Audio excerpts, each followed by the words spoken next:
going on, everybody? My name is Ed, and in this video I'm going to be talking about Guage pods and the different options that you have for your Lexus SC300 or SC400. I'm going to be sharing with you basically what I think may be one of the best options you can go with when it comes to Guage pods. So if you're looking for Guage pods, keep watching this video, and yeah, let's get started. This is my 1995 Lexus SC300 with a Boost Logic turbo kit, and I've probably put about 1,000 miles on it. Things are going really great. Really happy with the setup. It makes 340 horsepower on 10 PSI. It's far from perfect.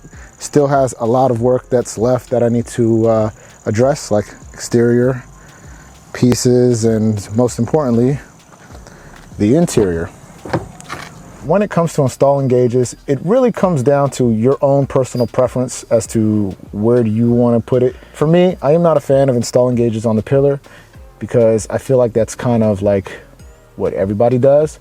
I'm also not a fan of installing the gauges on the steering wheel panel. I have the gauges installed in my other SC300 where the ashtray was. I'm not a fan of that because for me that's too low. Ideally, I would like to put it in the AC vents, but I kind of want to have the AC vents here, and I'm not going to hide them in the glove box. So while I was online looking for different options for gauges, I stumbled across this site called Ortiz Custom Guage Pods, and basically there is a gauge pod that he has that literally uses this panel piece, right? This instrument cluster, light display, or you know, the thing that has your odometer reset, all that, and it just has two gauge pod options, one for your left side and one for your right side. You can see I have my gauge kind of just here, just kind of bouncing around all over the place. So what I did is I ordered the gauge pod and it arrived. It took about 6 weeks to arrive, and here's what it looks like. So here it is. This is the dual gauge pod, instrument cluster bezel, I believe that's what he calls it. And as you can see, it looks basically like a factory OEM piece. I'm gonna have a side-by-side comparison here between this and the OEM piece that I'm getting ready to pull out. But what I like about this is that it has all of the factory stock screw holes, and yeah, it just looks like a really nice, awesome piece. And I like the location of the gauges because it's basically where my instrument cluster is going to be. So I have two gauge pods.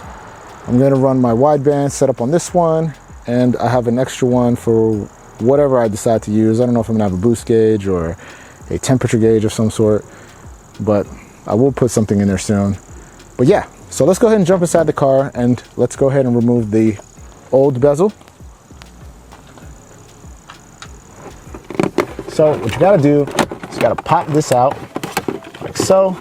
Then you have two plugs.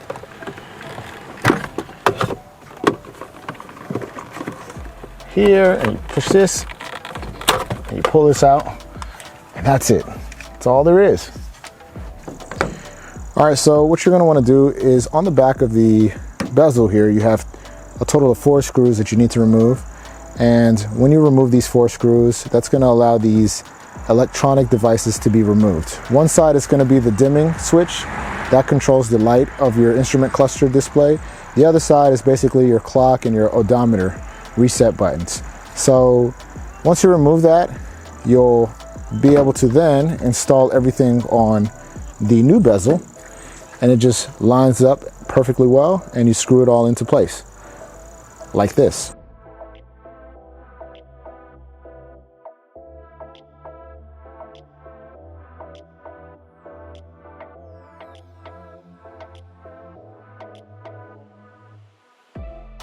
And when you're all done, this is what it looks like.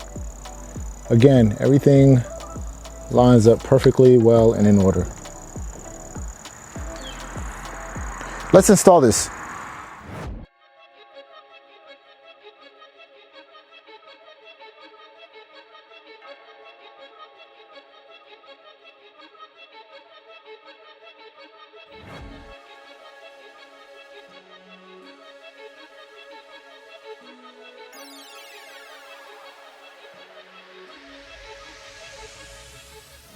As you can see, everything looks good. Install was a breeze.